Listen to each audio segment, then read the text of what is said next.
a very warm welcome to everyone from Tom and me. We are joined by three stellar juniors for this session on recent cases in the last year in the DIFC courts: James Weale, Matthew Watson, and Gregor Hogan.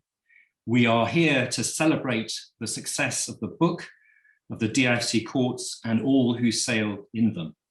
I can say now it is virtually certain that the book will run into a second edition, and that we think is a reflection of just how important the DIFC courts have become. That won't unfortunately be for a couple of years yet. We are, however, tracking cases as they occur, and not least where we have the extremely good fortune of being involved in many of those cases, thanks in part to many of you. We felt we should therefore offer a supplement, an annual supplement to our loyal readers. And with this in mind, this is the first supplement to the DIFC Courts Practice. Just by way of housekeeping, the session is being recorded, and we hope that we'll be able to circulate links after the session. There is a lot of material to cover, but we may have time at the end to have some Q&A using the chat function on this technology. So without more ado, I will ask James to discuss two very interesting cases. First, Weale and Credit Suisse, another case on the meaning of courts of Dubai in jurisdiction clauses, and secondly, the Foul Oil and Seaward decision, in which Gregor and I acted, possibly the most interesting case in my career, where the court recognized the doctrine of sovereign immunity in DIFC law. James, over to you. Thanks, Rupert. Well, turning to the first of those cases, the Weale and Credit Suisse case. As I'm sure most of you know, the jurisdiction of the DIFC courts is provided by Article 5 of the Judicial Authority Law, and Article 5A sets out a series of jurisdictional gateways. And essentially, if you can shoehorn your claim into one or more of those gateways, the court has jurisdiction, and if you can't, then it doesn't. Now, in 2011, a new freestanding gateway was introduced by Article 5A2, which confers jurisdiction on the courts where parties agree in writing to submit to the jurisdiction of the DIFC courts. And this is commonly referred to as the opt-in jurisdiction. Now, the wording of Article 5A2 makes clear that it is not to be lightly invoked. In particular, not only must the agreement be in writing, but it must be made pursuant to specific, clear, and express provisions. Now, no difficulty arises where there is a clearly worded clause specifically in favour of the courts of the DIFC. But the more difficult question, which has exercised the courts, is whether a reference to the courts of the UAE or the courts of Dubai is sufficient to encompass the DIFC. Now, surprisingly, despite having been introduced in 2011, we've had to wait nearly a decade before seeing a reasoned judgment, specifically in the context of the opt-in jurisdiction.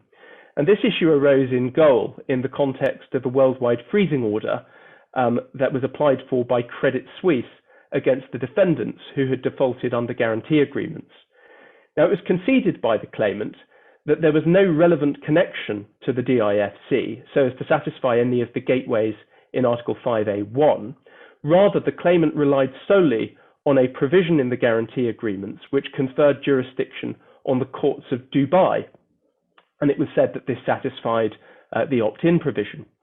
Now, interestingly, at the ex parte hearing, the first instance judge held that the phrase courts of Dubai was not sufficient to cover DIFC courts, and on that basis he refused to grant a freezing order. But the claimant then rushed off to the Court of Appeal ex parte, who held that there was a good arguable case that the judge had got it wrong and that courts of Dubai did extend to the DIFC courts. It has to be said that the first instance judge's reasoning ran counter to some previous authorities, in particular IGPL, Suntec and Talim, where in a different context the courts had suggested that courts of Dubai was sufficient to cover the DIFC courts. Now, having overturned the decision ex parte, the Court of Appeal left open for an inter partes hearing the substantive question of what one needed to put in a jurisdiction clause in order to satisfy Article 5A2, and the defendant duly issued a jurisdiction challenge, which was considered first by Justice Wayne Martin and then on appeal by the Court of Appeal. Now, both Justice Wayne Martin and the Court of Appeal reached the clear conclusion that the words courts of Dubai on their ordinary and natural meaning included the courts of the DIFC, but they stopped short of holding that that formulation would be sufficient in every case. Ultimately, it's a question of construction, which depends on the background facts known to the parties. And this was a particularly strong case because the agreements were in English, and at the relevant time, the Credit Suisse counterparty was in fact a DIFC registered entity. So where does that leave us? Well, the court has introduced some welcome clarity, and it seems that in the vast majority of cases, a clause that is in terms of courts of Dubai or courts of the UAE is likely to cover the DIFC courts, but the door is not completely closed, and it may be possible to argue on different facts that a provision in those terms doesn't extend to the courts of the DIFC. I want then to turn next to the question of sovereign immunity, which was considered by Justice Wayne Martin in Foul Oil and Sharjah Electricity and Water Authority, or SEWA. Now, the essential backdrop to this issue is the absence of any legislation in either the UAE or the DIFC, which expressly provides for foreign states to be immune from proceedings brought against them. So the question is whether the doctrine of sovereign immunity is one that's been incorporated as a matter of common law in the DIFC. Now, this was an issue that the court first grappled with 4 years ago by Justice Sir Jeremy Cook in the Pearl Petroleum and Kurdistan Regional Government of Iraq case. That was a case in which Tom appeared for the successful claimant. Now, the defendant's position in Pearl Petroleum was extremely weak because the defendant had expressly agreed in its contract to waive any claim to immunity, and to compound matters, the English court had resolved the question of waiver against the defendants so as to give rise to an issue estoppel. And those 2 points were sufficient to resolve the jurisdiction issue against the defendant without the court having to address the wider question of whether sovereign immunity formed part of DIFC law. And on that basis, Sir Jeremy Cook made clear that it was unnecessary for him to decide the point. But he nevertheless offered by way of obiter dictum his view, and his clear view seems to be that the common law principle of sovereign immunity did not form part of DIFC law. So against that background, it is striking that the judgment in Foul Oil, which was handed down in February of this year, reached precisely the opposite conclusion. Now, the issue arose in circumstances where the defendant claimed to be an arm of the Sharjah government and contended that the Sharjah government was itself sovereign and therefore immune from proceedings brought against it. Now, in resolving that jurisdictional dispute, the court found that the well-established common law principles on the conflict of laws, including the doctrine of state immunity, did form part of DIFC law, and in so doing, as I say, reached the opposite conclusion to that reached in Pearl Petroleum.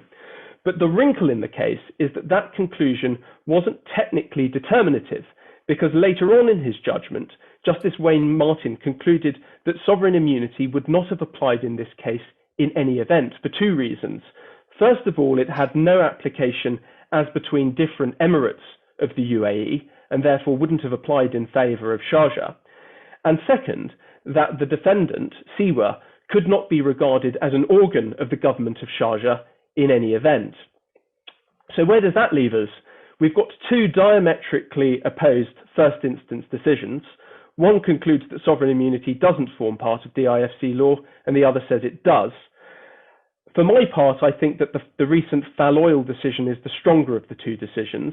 First of all, I think the reasoning is more compelling, and second, I think it's strongly arguable that the decision formed part of its ratio, whereas it was clearly obiter in Pearl Petroleum. But in any event, it seems clear that this is a matter that will have to be considered by the Court of Appeal when the issue next arises. Thanks, James. Tom, Well, I wonder, being slightly controversial, do you think this decision, the decision in Goal, really adds anything to the first instance decisions in Suntec, Tallinn and IGPL? So goal on the meaning of courts of Dubai and so on. I mean, I think there's a little bit of a gloss there. Perhaps the court says there's a little bit less emphasis on the relevance of the applicable law, but ultimately it's all a matter of construction. In my view, the biggest development in this line of cases was really the IGPL decision, where the court confirmed that courts of Dubai will generally include the DIFC courts. And I think that the approach there was a bit of a left turn from the case that came before, which was the Tallinn decision, where the Court of Appeal had found that the jurisdiction agreement probably had to mean one or other court. And that in part was down to the relevance of the applicable law. And so the jurisdiction and law went together. And that approach, it seems to me, isn't so clear now. I mean, as for the Suntec decision, they appear to agree that the critical question is one of construction. And once you've got to that, if the clause means that the DIFC court has jurisdiction, then it's clear and express. So I think it draws the cases together. I thought what was really interesting in the on the point of construction was that the court identified that the fact that the parties were foreign companies and likely to be seeking foreign enforcement meant it was more likely that they intended to choose a court with international characteristics. I mean, that's I don't think I'd seen that sort of. I've seen that in other cases, largely in an arbitration context, when we're trying to work out what the seat is. And certainly the fact that the parties have no connection to any either jurisdiction has been an influencing factor. I wouldn't say a determinative factor in favour of the DIFC. I mean, it's clearly going to be very important, not only for the DIFC court lawyers, but also for the arbitration lawyers, where there are issues of Dubai UAE seats on there, because it's the same process of exactly. Moving on to foul oil and seawork, do you think, Tom, there may be a danger that I think Sir Jeremy Cook adverted to in the Pearl Petroleum case of stopping the clock? That's to say, you have to go back to the pre-State Immunity Act cases, the old common law, if you like. Yeah, before I answer this question, I should correct something that James said. He said I appeared for the successful party. Michael on the call has already corrected us. I would call it a score draw at that stage, because we had the problem of Riyadh Convention Service, which has since been overturned in the Court of Appeal. So just for everyone's sake, I shall make that clear. But yeah, I mean, I think, look, on the face of foul oil, possibly there is a risk of that. Common law applies, State Immunity Act, he says, doesn't apply. Will that cause problems? We had quite a long debate in Pearl about one particular problem that had been solved by the State Immunity Act, which was this question of whether you can submit and therefore waive sovereign immunity other than in court. And the common law has sort of gone off on a tangent on that, but actually the Supreme Court in England said that was wrong. My own view on this is that Article 8 of the law on the application of civil and commercial laws, that the waterfall provisions isn't about the content of DIFC law at all. It's supposed to be a conflict of laws provision. But I appreciate that the cases on that are all over the place, and we can have a whole seminar about that. I mean, for the time being, it's really interesting because the case emphasises the importance of characterising something as procedural, doesn't it? Because once you find that, for example, the issues of sovereign immunity are procedural, you can then bypass the Article 8 waterfall, and the court can then is pretty free to adopt whatever procedures it thinks are appropriate. Precisely, and so there's a big, we've got a big case coming up, which flows from the impact of the SCAT decision, the SCAT and Solo decision, on the impact of the revenue rule, whether it applies in the DIFC, what its status is, and so forth. So that's coming up. We'll look forward to that.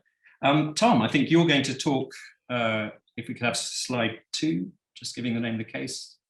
Yes, so I'm going to be talking about Lacan and Lamia. There it is. This is a relatively recent decision of the Court of Appeal, although I think it took a little while before it was published, and so its effect is really just starting to filter through into the cases. And the underlying facts, very briefly, we had a contractor there whose subcontract had been assigned or novated from the contractor to the developer. And so there was now a direct contract between the developer and the subcontractor. And the original contract had provided for DIFC LCI arbitration, but the novation had provided for Dubai court jurisdiction. And so what happened was the developer brought proceedings in the Dubai court, and the contractor, in the reverse of the usual situation, brought a claim in the DIFC court for a declaration that the arbitration agreement was binding and covered the claim, and therefore it was DIFC arbitration. and then immediately filed a petition in the JJC. So you had a sort of reverse, as I say, of the usual course.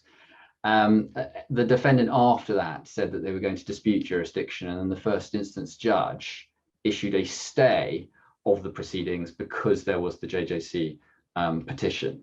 And that was the decision that was under appeal. So the issue which arose was whether or not the result of a JJC petition, where you have two competing claims, is just an automatic stay of DIFC court proceedings. Now, this has been a vexed question since the beginning of the JJC. And right at the outset, some judges, particularly Justice David Steele, had taken the view that there need to be conflicting decisions, and until there were, the DIFC courts were going to bat on. The JJC then started issuing letters to the various courts requiring stays, but it's stopped doing that quite some time ago. The DIFC court adopted a practice of just staying its own proceedings, but the Dubai courts took a much more mixed approach, and generally speaking, they just carried on. And this became a very real problem. Until very recently, the JJC hadn't issued a decision for the best part of 18 months. It looks like decisions are now starting to come through again. But the result has been that some DIFC claims have been stayed for a very long time, some over a year, well over a year, while competing claims in the Dubai courts have just been merrily carrying on their way.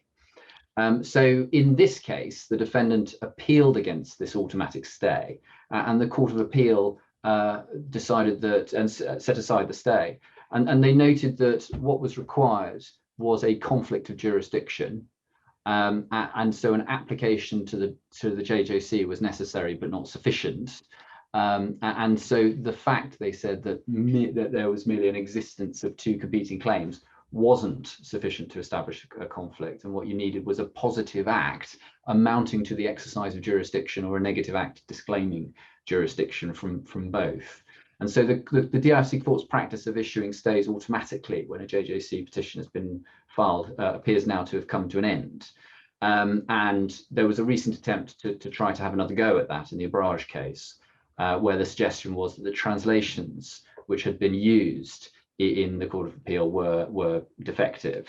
But Justice Sir Jeremy Cook said there was no basis for asking the Court of Appeal to revisit it so soon after it had been decided. So it looks like that there is quite a change now in the way that the DIFC will approach that. We're starting to see, as I say, JJC decisions come through, but if they don't, I think we can expect quite a lot of applications to lift stays. And what do you think constitutes a conflict of jurisdiction for these purposes? Is mere exercise of jurisdiction enough, or does it need to be a decision on jurisdiction as such? Well, I think you're probably better placed than me to answer that question, Rupert, because I think it was one of your translations which won the day in the Court of Appeal. But I mean, I think it is a difficult dilemma, because on the one hand, this is a jurisdiction that's clearly been abused. Parties have cooked up jurisdiction conflicts and then obtained stays and kept them for very long periods of time. So it becomes a button you can press to delay the claim against you. And some of those stays, as I say, have been in place for over a year.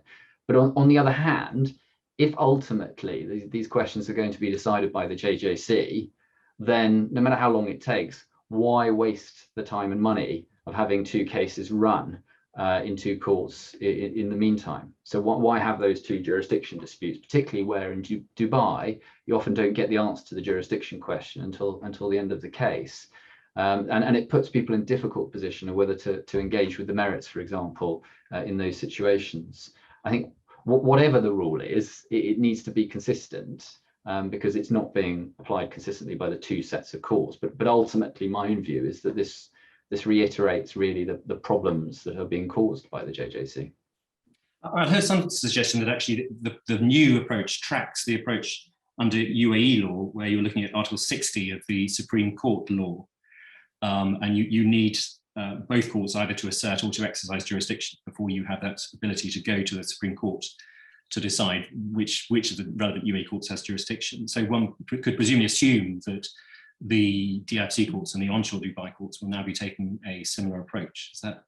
Yes, exactly. I think that the DIFC court approach now is probably consistent with what I've seen happening in the Dubai courts. I think probably the right answer is that the JJC ought to be more active, ought to have the power to impose stays where it deems them appropriate, and it can filter out those contests that aren't real.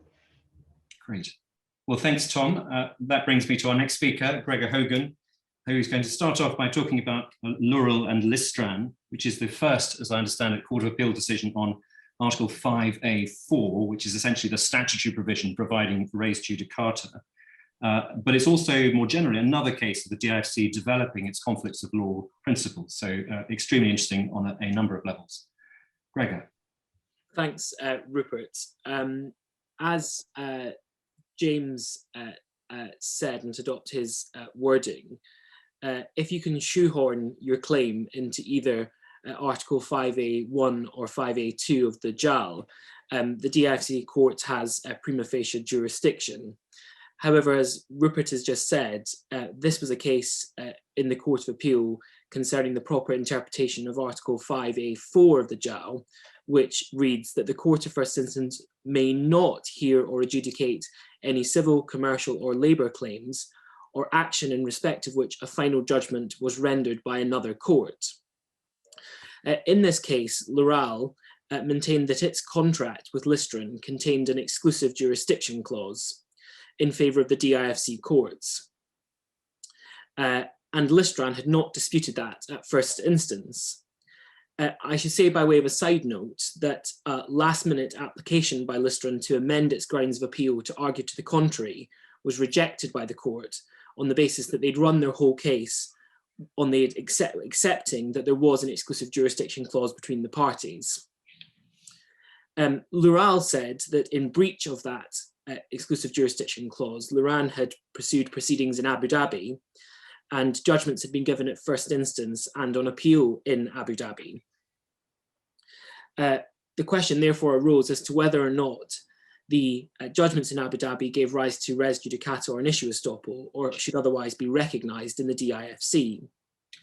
The Court of Appeal started by accepting that the exclusionary provision in Article 5A4 had the effect of limiting the jurisdiction that the DIFC court would otherwise have under any of the gateways that James mentioned. The Court of Appeal held that the exclusion in Article 5A4 could only apply to judgments that comply with the requirements of DIFC law for recognition of judgments, and that would include the DIFC's law on the conflicts of laws. The statutory rules governing the recognition and enforcement of judgments from outside the Emirate of Dubai are of course set out in Article 24 of the Court Law and Article 7.6 of the JAL.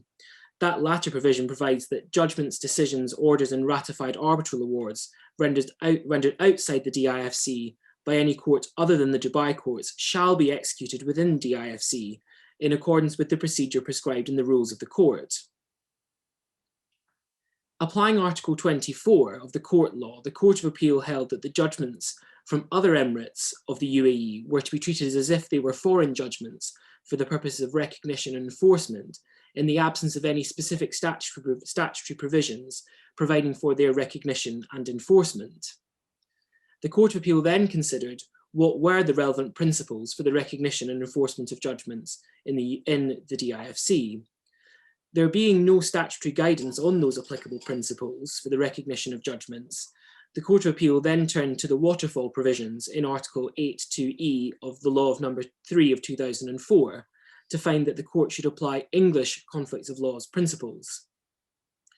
The Court of Appeal held, perhaps unsurprisingly, that there was a strong public policy interest in the DIFC of holding parties to agreements that they make as to their choices of jurisdiction. I think it's fair to say that the Court of Appeal had absolutely no hesitation whatsoever in finding that a judgment in proceedings undertaken in another court in breach of an exclusive jurisdiction clause would be a judgment that under the DIFC law, that other court had no jurisdiction to make, and therefore ought not to be recognised for the purposes of Article 5A4 of the JAL. In doing so, the court referred to the leading English practitioner's text on private international law, Dicey, Morris and Collins, and also to the academic writings of Professor Adrian Briggs, Queen's Counsel, who, as you'll be aware, is one of England's foremost conflicts of laws experts. Accordingly, the two Abu Dhabi judgments were not recognisable in the DIFC, nor did they constitute res judicata or give rise to an issue estoppel, and Lural was entitled to pursue its claim for breach of the exclusive jurisdiction clause in the DIFC pursuant to Article 5A1, 2 and 2. that is the rather pithy summary, and it's not a very long judgment of what the Court of Appeal said. A couple of takeaways that I've identified from that decision. As a matter of common law, it seems to me this is clearly the correct decision. Although the rule has a statutory foundation in England, that being Section 32 of the Civil Jurisdictions and Judgments Act 1982, that statutory provision in relation to exclusive jurisdiction clauses is based on a much earlier statute from 1933. So very arguably, it's become a matter of general principle of English conflicts of laws, and that's certainly the way that it's cast by Dicey, and also the way that Professor Briggs views the situation. I should also note that the court referred to a Canadian decision at common law, which had recognised the same rule and which is cited by Dicey in the relevant section. As the court itself recognised, if it had found that the Abu Dhabi judgments were recognisable, such as to engage Article 5A4, that would have deprived Loral of its cause of action in breach of contract, because the Abu Dhabi judgments would become res judicata, and so as to prevent the reopening of the underlying merits. It seems to me that that must be right, because it would obviously be perverse if Listran could breach its contract with impunity by effectively a race to judgment in a foreign jurisdiction. As the court said, such jurisdictional arms races have been expressly disapproved by the English and other common law courts. Perhaps another takeaway is that the court found that the concept of, and I'm not sure if this is actually an English word, recognizability, was a universal and singular one, such that a judgment could not be recognizable for one purpose in the DIFC and not for another.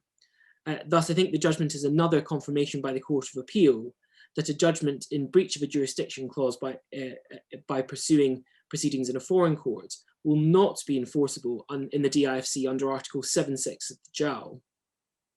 So an interesting decision, and one that I agree with Rupert, is another example of the courts developing its private international law by reference to much broader principles of common law. And interesting that there was a reference to both English, Canadian and Australian authorities in this context, as well as a reliance quite heavily on the English leading practitioners text and also the leading Australian practitioners text. Yeah, I mean, it's a really interesting case, it seems to me. There's an obvious continuity with the decision in YYY and ZZZ a couple of years ago in terms of res judicata. Interesting too, the continuity in being absolutely clear that the judgments of other emirate courts are not foreign judgments, but that similar conflicts principles tend to be applied in respect of the judgments of courts of other emirates. The hazy area to me does seem to me what constitutes recognition for these purposes, and I think we'll see more cases in the future, albeit that debate will no doubt be informed by common law authorities, but it does seem to me a fairly broad and flexible term. Tom, I wonder, do you anticipate that more matters will now be referred to the Union Supreme Court under the Supreme Court law pursuant to this judgment? I mean, I think in principle there's greater scope for that to arise. I think, as you say, the question of the status of other UA judgments in the DIFC has always been quite difficult. I think it is potentially a different question to the question of the enforcement and recognition of Dubai court judgments, because there is inter-emirate legislation which provides for this, which I'm not sure was necessarily explored fully in this decision. And again, you see reference to the waterfall provisions, which I think are being misused in my view. But anyway, we do now know that there are clear circumstances in which the court will protect its own jurisdiction and will not follow suit. I'd say though that, I mean, in terms of references to the Union Supreme Court, there have been many attempts. I think the first I encounter was probably in 2013. I think you may have argued some of them, Tom. I resisted most of them. I probably have argued one or two. I wouldn't be surprised. Thank you for that. But I mean, I think only a very few cases have ended up there. I'm not aware of the DIFC courts ever referring a case before. So the ones that have ended up there have been ones where there's been a different route available to the party. But I suppose as the volume of cases increases, both in Abu Dhabi and the other Emirates and also in the DIFC, as it seems to be continuing to do, then there must be more scope for this. But I do continue to think that the court in the DIFC will continue to be sceptical of these sorts of applications. But historically, the DIFC court's been quite, as you say, sceptical about the idea that the Union Supreme Court almost exists as an appellate court on issues of jurisdiction. But it does seem pretty clear in this judgment, the Court of Appeal ends by saying that where there are conflicting final judgments, matters should be referred to the Union Supreme Court. So it appears to be giving a very strong green light. Yeah, but that's the effect of the Supreme Court legislation. There's various routes to the Supreme Court. One of them is to suggest that some of the legislation in the DIFC is unconstitutional. And in my experience, that's the route that's been used the most. One or two, there's another route which is available to certain types of entity, and I've seen that used as well. But I've not seen this one invoked. And as you say, where there are conflicting judgments, then there is scope for a Union Supreme Court intervention. It has to be between the Emirates. I mean, in this case, what was interesting is that the RAL had already applied to the, I'm paraphrasing the judgment. I'm not sure you know better, Tom, about the precise mechanism. The way the Court of Appeal put it was that they'd already applied to the Union Supreme Court after the Abu Dhabi Court of Appeal decision. They withdrew that after the first instance judge in the DIFC told them that they would need a final judgment in a different jurisdiction to give rise to the conflict of jurisdiction. And it does seem as if the DIFC court in this case seemed to be pressing them to proceed with that. And they heard the appeal on an expedited basis in anticipation of such an application being made. But who knows how it will actually play out commercially. These things tend to settle themselves once you've, and that's what the court recognised. Yeah. So perhaps more appetite to see these sorts of things go that way.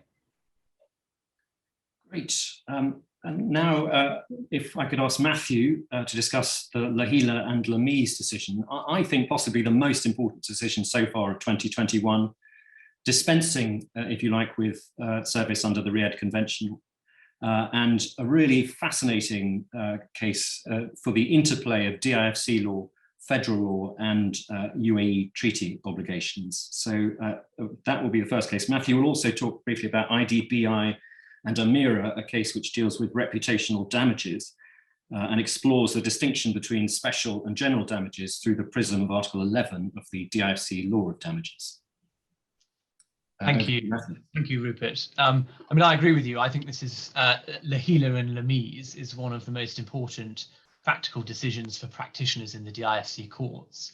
And if there's one that they need to know from this year, this is probably it. As you mentioned, it considers the procedure for service on parties who are resident in GCC or Riyadh Convention states. And as you outlined, the issue the court had to grapple with is essentially whether service under the convention is mandatory or whether the DIFC court can order service by alternative means. That's pretty important where, as I'll mention, the convention provisions are pretty onerous. In Weale, I should just make clear the discussion was about the Riyadh Convention, but it seems to me that its reasoning will apply also to cases under the GCC Convention. There's quite a degree of overlap between those two. To understand why Weale is so significant, one needs to go back and look a little bit at a DIFC case from 2017, Pearl Petroleum, which James mentioned, and I'm going to say nothing on the scorecard between Michael Black and Tom Montagu-Smith at this point. But there, the claimant had obtained an ex parte order recognising and enforcing an arbitral award in the DIFC, and it had to be served on the defendant in a Riyadh Convention state. And the issue was whether the court could order service on that defendant by alternative means. And Justice Sir Jeremy Cook said, no, the order must be served under the convention. And Article 6 of the convention sets out a method of service. Documents get transmitted by the DIFC court to an authority in the other state. And Justice Cook said that that was mandatory and that the DIFC court could not order service by alternative means. Now, it was argued in Pearl that in England, where you've got a treaty that provides for methods of service, the court still has the power to order service by alternative means in exceptional circumstances. But the court rejected that submission, saying the DIFC was different. In England, treaties are not part of domestic law unless implemented by legislation, whereas the DIFC court in Pearl concluded that the Riyadh Convention was directly effective in the DIFC and formed part of the local law. So the rule was you have to serve under the convention, and that can lead pretty quickly to injustice. And Weale, I think, is a pretty good example of that, because the claimant had obtained, again, an ex parte order recognizing and enforcing an award in the DIFC, and they had to serve on the defendant, who was an Iraqi company, and they went down the Riyadh Convention route. Documents were transmitted to the Iraqi court, and after really quite a lot of delay in Iraq, the Iraqi court notified the DIFC court that it just wouldn't serve the documents. So the claimant then is stuck because it can't serve its ex parte order, and it can't begin enforcing until 14 days have elapsed from the date of service, but it can't serve. So what the claimant did was apply for an order for alternative service, and that was granted, the judge at first instance saying that he thought that Pearl was wrong, and the issue went on appeal. And the Court of Appeal had to closely analyse the terms of Article 3 and Article 5 of Federal Law Number 8 of 2004 on free zones. And there was really quite a lot of close analysis of what those particular articles provided and how far they extended treaty obligations into substantive DIFC law. In a nutshell, what the Court of Appeal concluded was that the Riyadh Convention was not directly effective in the DIFC, which meant that the DIFC court does have the power to order service by alternative means, even where the defendant lives in a convention state. As I say, this is a pretty important decision because serving under the convention is slow and unreliable, and particularly onerous in arbitration, because obviously the usual rule in the DIFC and in other common law jurisdictions is that you can get service by alternative means on the lawyers who acted in the arbitration.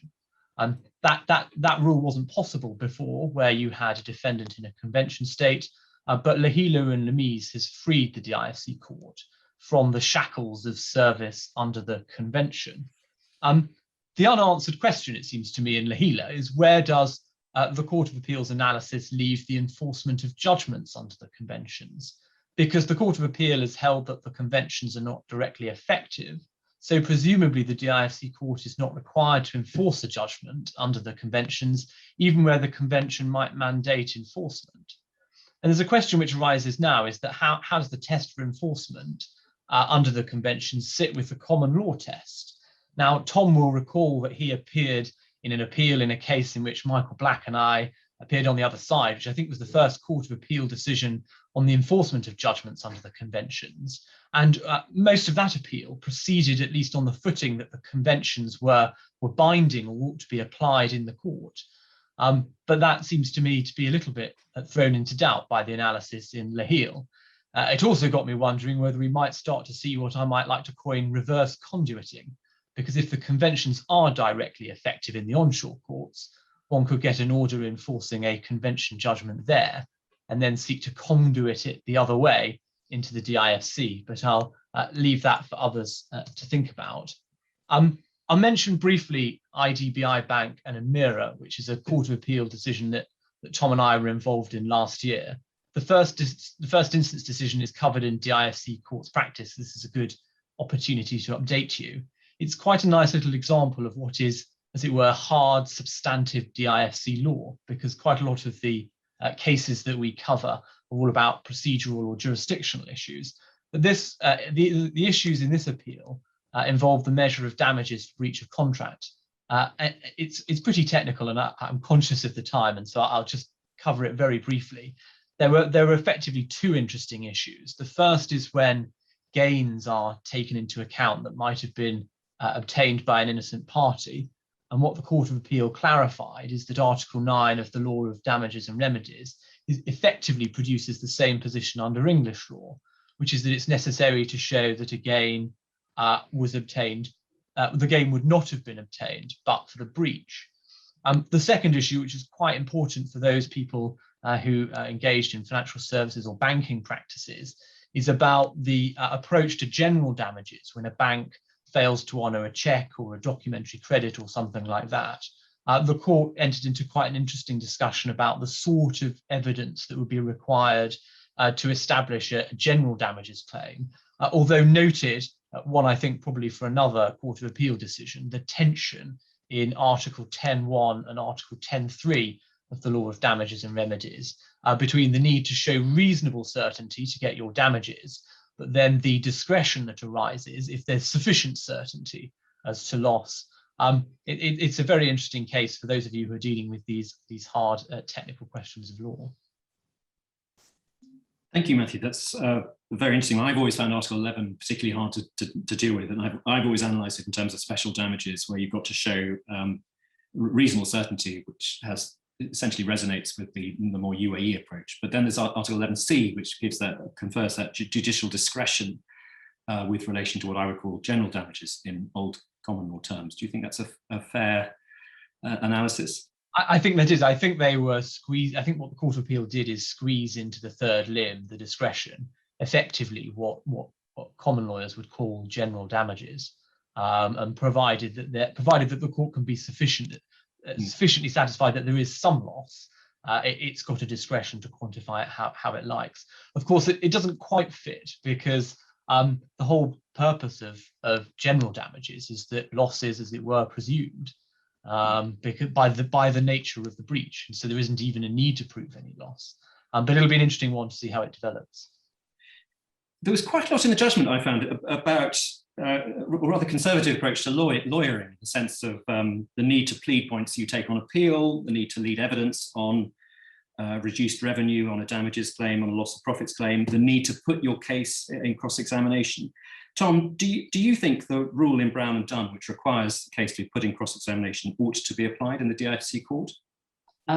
My view is yes, but as always, as it is in England, it needs to be applied flexibly and with a degree of judgment. So one doesn't need to carefully and painstakingly go through every single detail of the case and put that to the witnesses. But I do think the parties should be given a proper chance to respond to the core allegations of the opposing case. And I've seen cases, particularly in arbitration, where that rule isn't necessarily always applied, where unfair consequences arise and you have submissions about evidence that hasn't been given where nobody's ever asked the question. So it obviously needs to be kept within bounds, but my view is that it is important. And I wonder, just on the Weale, we've had a question through from Arun at Clifford Chance, which I think is quite useful. I don't know if you can see it on the Q&A. And I wondered if he's out on. So Arun asked the question: could the decision in Weale extend so far as to suggest that even the New York Convention is not automatically part of DIFC law? And the answer to that is the strict answer to that is yes. The New York Convention is not automatically part of DIFC law, but the difference is that its terms have been implemented by the terms of the arbitration law. So Article 44 requires enforcement, and the provisions requiring stay in favour of arbitration are simply built from the New York Convention decisions. So I just think it's important to make clear that there's no concern that Weale will cut across any kind of enforceability of the New York Convention or any other implemented conventions in the DIFC. And while I was researching that case, it was quite hard to find any other treaties which hadn't properly been implemented into DIFC laws. I thought, Tom, your view was that the judgment enforcement provisions in the Riyadh Convention, the GCC conventions, had been implemented, and therefore you could distinguish them from the service provisions in the Riyadh Convention. So to pick up Matthew's point, I think the answer to that is in 24.2 of the court law, which simply says where the UAE's entered into an applicable treaty for the mutual enforcement of judgments, orders or awards, the court of first instance shall comply. And there is authority to the effect that what that means is that the whole of the Riyadh Convention isn't brought into play by 24.2 just because part of it deals with judgments. It's only those parts of judgment enforcement provisions which do. So I just wanted to kind of answer that because I thought there was a concern. Whilst on Weale, it just seemed to me there were 2 other points that raised. Firstly, the importance of Federal Law 8 of 2004. That's the Federal Financial Free Zone Law. It does seem to be the bedrock of many of the discussions of the sort of the constitutional arrangements around the DIFC court. We're seeing it increasingly cited. So it's definitely a statute you need to look at if you're making these sort of arguments. Also, interestingly, the court left open the question of whether no federal law should be applied by the DIFC court, and it did so by reference to Article 30 of the court law. So that seems to be a fairly interesting argument, and certainly the court described it as a point which was apt for reference to the Union Supreme Court. So there's another ellipsis there, which has been left open for future comment and future action. Right, finally, I'm going to talk about a couple of cases dealing with immediate judgment. If we can have the last slide, Shana. The first of those cases is Fixed Sense Management and Sunset Hospitality Holdings. That's a case actually of this month, so last month, June 2021.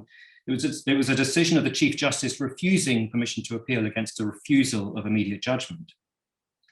Now, the Chief Justice endorsed the decision GFH Capital and Hague, which was an important decision because it had, the court essentially adopted the principles in JSC, BTB and Skurikin.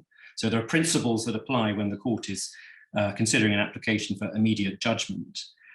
The GFH Capital and Hague judgment was obviously bold because the court gave immediate judgment on fraud allegations. Now, the immediate judgment was subsequently overturned, but the idea that the court can give immediate judgment on fraud allegations was certainly, it has been maintained, and indeed is very much part of the principles in Skurikin, the Skurikin principles. So far, so orthodox. What I think the court then does in Fixed Sense Management is to gloss the Skurikin principles.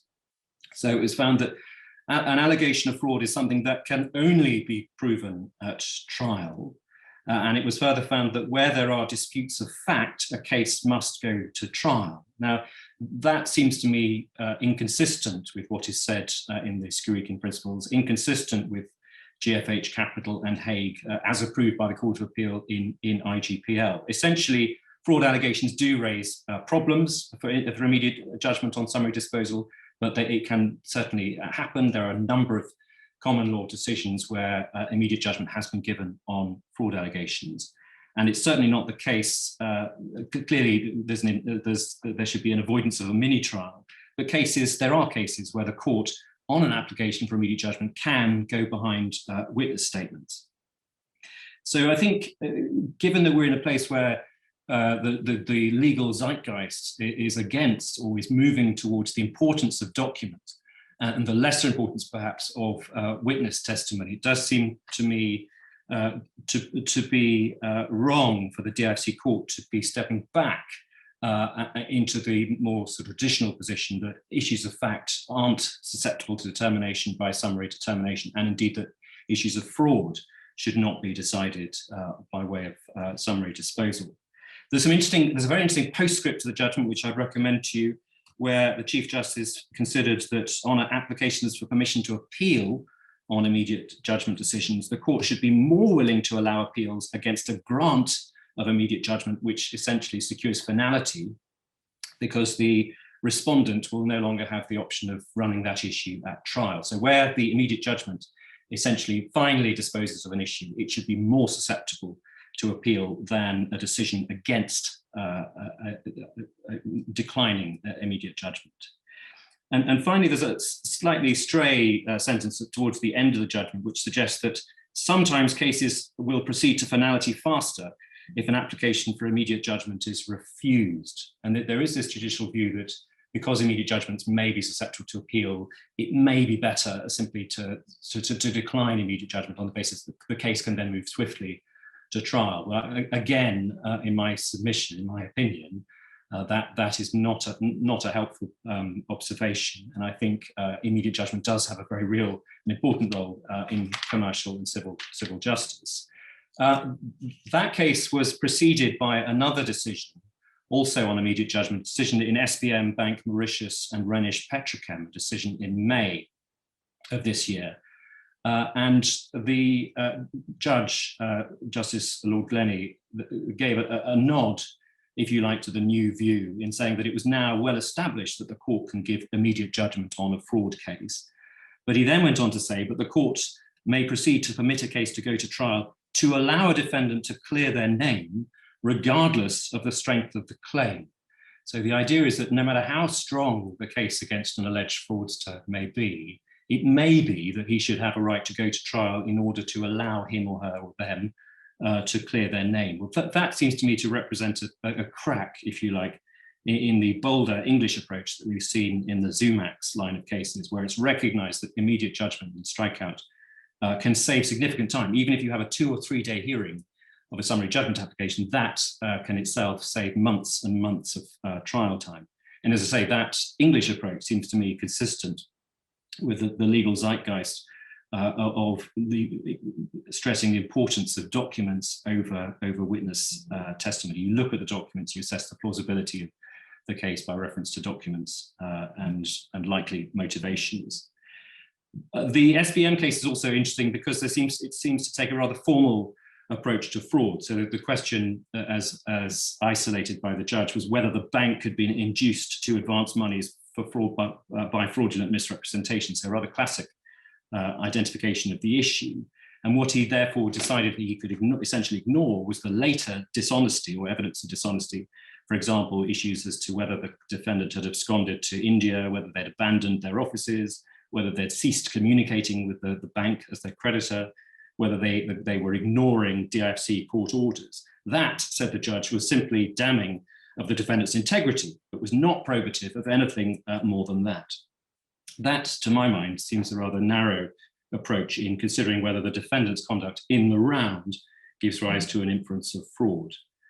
Now, the DIFC court is hugely experienced in fraud. Sadly, a lot of the proceeds of alleged frauds end up going through the DIFC and through Dubai. It seems to be important that the DIFC court should take a fairly robust and pragmatic view in identifying, even on a summary basis, whether it can possibly make a finding of fraud.